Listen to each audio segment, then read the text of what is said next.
peningkatan asam lambung, kondisi yang berkaitan dengan meningkatnya denyut jantung seperti adrenalin gitu ya.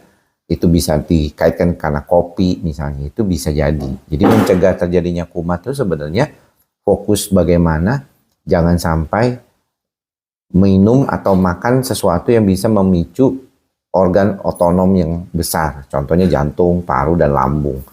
Jadi seringkali kita ngomongin tuh ya, beberapa kali pasien jangan menggunakan atau makan sesuatu atau meminum sesuatu yang bisa menyebabkan denyut jantungnya berdebar-debar, perutnya nggak nyaman, kemudian juga biasanya tuh kelelahan yang berlebihan, sulit tidur ya, yang juga sering dikaitkan dengan hal tersebut. Maka daripada itu mungkin perlu diperhatikan di situ gitu.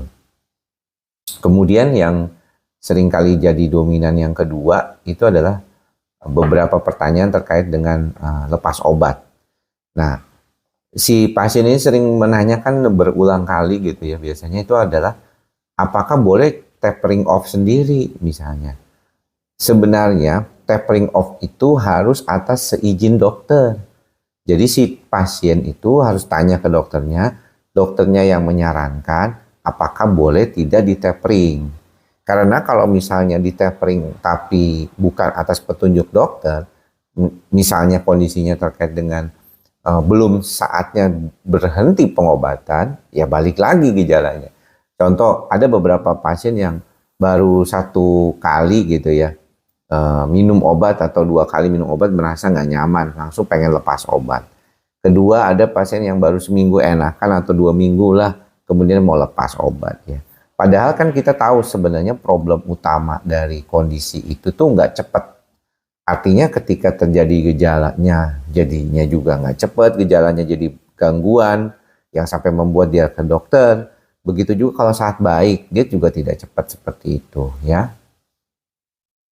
Dok, apakah ada terapi untuk atasi suara bisikan di telinga? Kalau suara bisikan inilah yang kita kenal dengan istilah halusinasi. Halusinasi auditorik atau bisikan itu di telinga itu harus diobati pakai obat. Karena itu adalah bagian dari gejala yang biasanya lebih besar lagi yang namanya skizofrenia atau depresi dengan ciri psikotik atau skizoafektif. Jadi itu sebenarnya harus diobati dengan obat. Tidak ada cara lain selain dengan makan obat kalau ada halusinasi dan gangguan delusi atau waham. Jadi ingat ya, kalau ada bisikan, nih ada bisikan orang lain yang ngomong-ngomong, nyuruh-nyuruh gitu ya, mengomentari kita, itu harus berobat dokter jiwa. Bukan hipnoterapi, bukan psikoterapi, bukan ke psikolog. Pokoknya ke